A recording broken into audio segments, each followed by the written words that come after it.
Bridging the gap between financial advice and guidance. How can accountants remain the first port of call for employers looking to choose a MySuper default fund without crossing the divide into advice land? By Chris Sheedy.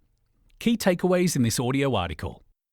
Without an Australian Financial Services AFS licence, there's a limit on the amount of advice an accountant can offer on an employer's default superannuation fund selection. However, accountants can view this as an opportunity to play a role in making the right data available for informed decision-making. When approached for guidance on super fund selection, the first step for accountants to take in avoiding potential conflicts of interest is to inform employers that the service they can provide is factual information only.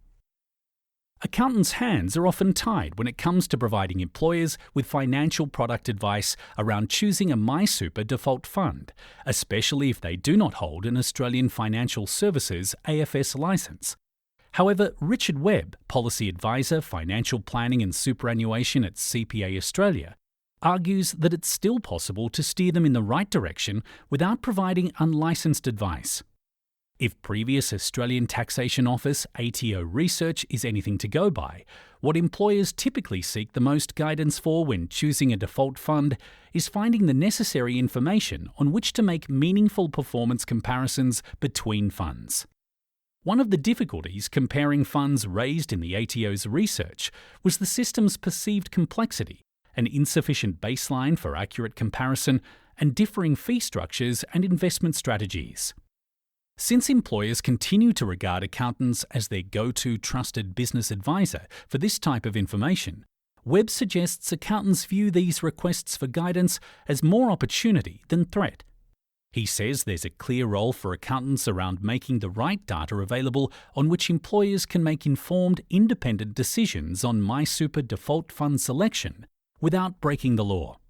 However, before attempting to do that, Webb suggests accountants seek a better ruling on the demarcation between guidance and advice, especially in light of the Australian Securities and Investment Commission's ASIC more flexible approach to so-called assisted information being provided digitally.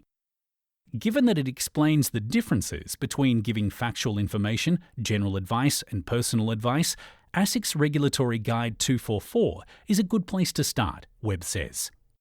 To avoid any conflicts of interest, Webb suggests the first thing accountants should do when employers seek advice on MySuper default fund selection is make it clear they're not licensed to provide any financial product advice and that the service being provided is factual information only. There will be occasions, says Webb, when an employer's choice of MySuper default fund may, unbeknown to them, be made for them. As a case in point, he says accountants should help employers clarify whether the default superannuation arrangements for employees are limited to a short list of MySuper default funds within any industrial awards. Given that about 50% of the Australian workforce is covered by an award, if we're just talking about state and federal awards, helping employers to isolate the funds on their MySuper default fund shortlist is going to be an obvious starting point, Webb says. That's going to be especially relevant for the weekly flow of startup SMEs that might be hiring employees for the first time, yet potentially unaware of the awards covered by their sector. End quote.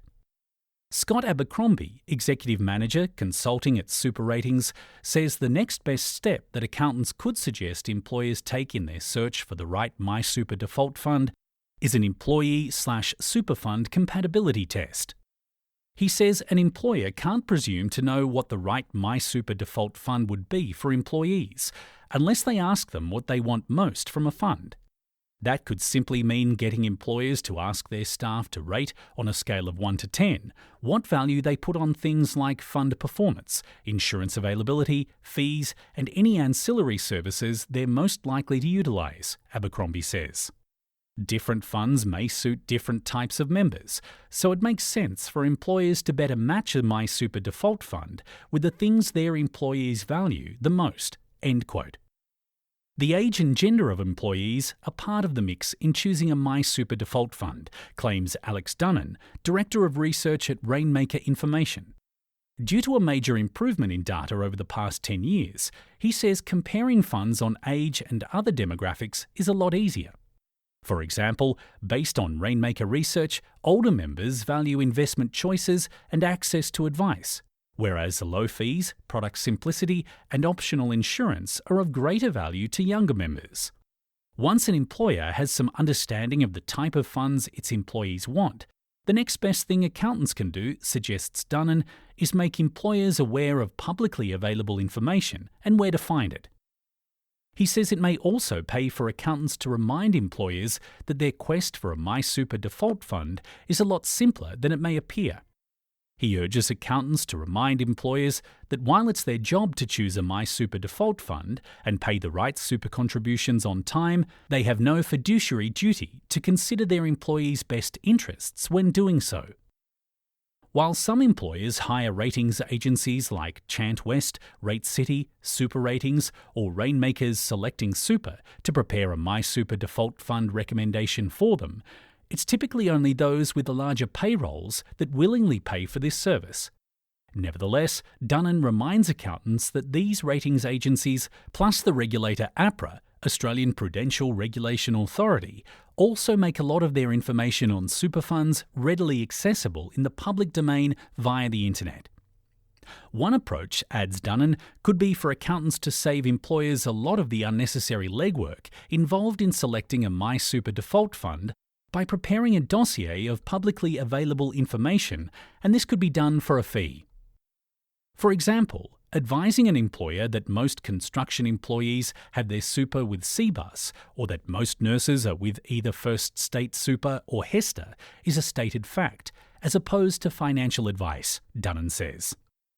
There's also no shortage of meaningful conclusions embedded within the research tools that ratings agencies and others regularly bring to market. Based on the most recent analysis by Chant West, 33% of the 100-plus MySuper default products fell short of benchmarks for investment returns, while 11% failed the fees test. By gathering these sorts of factual nuggets within credible research, Dunnan says accountants will be instrumental in equipping employers with the right market knowledge before making their own MySuper default fund choice. He says an example is the potential value of accountants highlighting research recently covered in the media. He cites Industry Super Australia data, which identified the no-frills super funds run by the Commonwealth Bank, Westpac and Maritime Super as among the poorer performers, as just one example. There's also value, suggests Dunnan, for accountants to highlight any notable trends within performance table data. For example, Rainmaker research suggests there's a 70% chance that funds in the top quartile group 3 to 5 years ago will remain in that top quartile going forward, while it's hard for funds repeatedly in the bottom quartile to get above water. When trawling through publicly available information, there's also much to be gained, Abercrombie says, from studying league tables that rating agencies typically make publicly available on performance over 1, 3, 5, and up to 20 years, if applicable. However, in recognition that performance tables are only one piece of the puzzle, some research agencies also try to provide a reliable guide to a fund's value through an overall fund rating across different criteria. Given that this criteria will be ascribed different value by individual super fund members, Abercrombie says it's important for employers building a dossier on certain funds to have as much information as possible. For example, he suggests accountants wanting to ensure employers only select from funds that shine above their competitors based on administration and investment fees, investment choices, transaction fees and insurance options, plus other services, may encourage them to only look at those with the highest ratings. As a case in point, Super Ratings rates funds as either platinum, gold or other based on a review process that looks at over 300 individual aspects of a superannuation fund's offering. While heat maps, currently being developed by APRA, could also make it easier to identify underperforming super products across 3 metrics: performance, fees and sustainability, Dunnan suspects that, owing to greater complexity, they'll be of more value to the super industry itself than individual fund members or their employers. The regulator's heat map is a great initiative, but it's really designed to send 2 messages to super funds, Dunnan says. Firstly, that after being whipped at the Royal Commission into misconduct in the banking, superannuation and financial services industry, APRA is back in business and spoiling for fights with funds silly enough to take them on.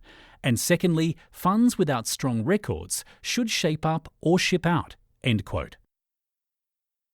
Key criteria to share with employers looking for a MySuper default fund: strong performance over different timeframes, value for money insurance offering, focus on features and benefits, rigorous investment process and risk consideration, access to advice services, reasonable administration and investment fees, user-friendly platform, customer service mentality, strong governance framework, administration service standards.